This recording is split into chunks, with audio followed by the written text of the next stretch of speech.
안녕하십니까, 펜더 원장입니다. 오늘은 저번 시간에 이어서 우리 한의사 선생님들과 그 환자분들 간에 또 괴리가 생기는 부분, 이제 이 부분에 대해서 또 한번 설명을 해드려 보려고 합니다. 그게 뭐가 있을까 이렇게 봤더니요, 임상에서 사실 제일 많이 부딪히는 것 중에 하나가 그겁니다. 원장님, 한약 먹으면 살찌나요? 이 얘기를 제일 많이 듣습니다.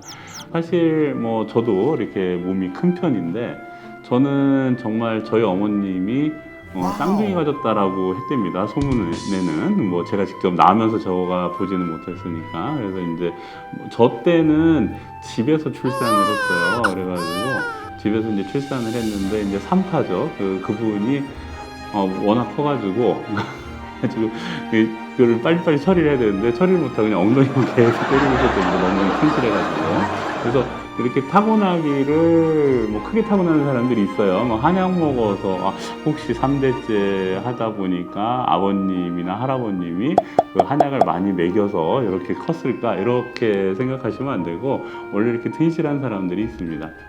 그런데 그 많은 사람들이 한약을 먹고 살이 쪘다, 뭐 이렇게 이야기를 하기도 합니다. 그래서 저도 이제 이렇게 임상을 하면서 왜 그럴까라는 생각을 좀 많이 해봤는데, 몇 가지 그 결론에 도달을 하게 됩니다. 어떤 결론이냐라고 하면, 대부분 요즘 현대인들은 식습관이 불규칙하게 됩니다. 근데 저 같은 경우도 이렇게 아침을 안 먹고 이제 간단하게 이제 마실 거 좀 마시고 이렇게 출근을 하는데, 한약을 먹다 보면 그런 얘기를 하거든요. 식후 30분이나 1시간 뒤에 드세요. 이렇게 얘기를 합니다. 그러다 보니까 한약을 복용하는 환자분들이 불규칙한 식사가 규칙적으로 바뀌는 거죠. 규칙적으로 바뀌게 되면은 당연히 그 몸이 좋아질 수밖에 없습니다. 그래가지고 그 살이 찌지 않을까, 이런 추측을 하나를 해보고요. 두 번째 추측은 뭐냐면, 그 한약 처방 중에 그 세 가지가 있어요. 어떤 것이 있냐면, 사인이라는 약재하고 신곡이라는 약재하고 메가라는 약재가 있습니다. 그래서 이제 이것을 갖다가 삼신이다, 뭐 이렇게 얘기를 합니다. 그래서 귀신 일자를 써가지고 아주 신묘하다, 세 가지 신묘한 약재다라고 해가지고 사인, 신곡, 메가라는 약이 있는데, 어떤 쪽에 이제 그 신묘한 약재냐, 솥단지에다가 물을 넣고 쌀을 넣지 않습니까? 바닥에서 이제 불을 떼줘야지 이게 솥이 익지 않습니까? 그래서 이제 쌀이 익어지는데, 그래서 사인이라는 약재는 이렇게 불을 떼주는 역할을 많이 해줘요. 그 다음에 메가라고 얘기를 하는 거는 간에서 소화액이 잘 나가게 해가지고 소화력을 많이 좋아지게 해주는 작용을 해줍니다. 그 다음에 신곡이다라고 하는 것은 이제 누룩을 얘기를 하는데, 이것은 갖다가 그 위장 내부에서 이게 잘 삭히게끔 이제 그렇게 해주는 그 약재가 있습니다. 근데 이제 한의사 선생님들이 이제 처방을 하다 보면 식욕을 증가시켜주는 약재를 넣는 경우도 있습니다. 즉 아까 언급한 사인, 신곡, 메가, 이런 계통의 약재를 넣어주게 되면은 자연스럽게 식욕이 땡기게 됩니다. 그 뭐 이런 이야기를 할 수도 있죠. 그러니까 한약만 먹고 밥을 안 먹으면 살이 찌겠냐? 사실은 이건 패러독스고, 그 한약의 그 주성분 말고 이제 보조적인 성분에 사인신곡 메가라는 약재가 들어가게 되면 자연스럽게 입맛이 좋아질 수밖에 없습니다. 입맛이 좋아지게 되면 당연히 어떻게 밥이 땡기게 되죠. 밥이 땡기게 되면 자연스럽게 살이 찝니다. 간간히 이제 저희한테도 와가지고 하는 얘기들이 있어요. 저는 물만 먹어도 살이 쪄요. 대부분 보면 다 거짓말입니다. 뭐 가보면은 막 양푼이 비빔밥 먹는다든지, 뭐 그 쟁반 뭐 그 저기 냉면을 먹는다든지 그러는 거지, 정말 어떻게 물만 먹었는데 살이 찝니까? 그럼 부종 빼놓고는 그런 일은 거의 없어요. 먹었으니까 이제 살이 찌는 거죠. 먹었으니까.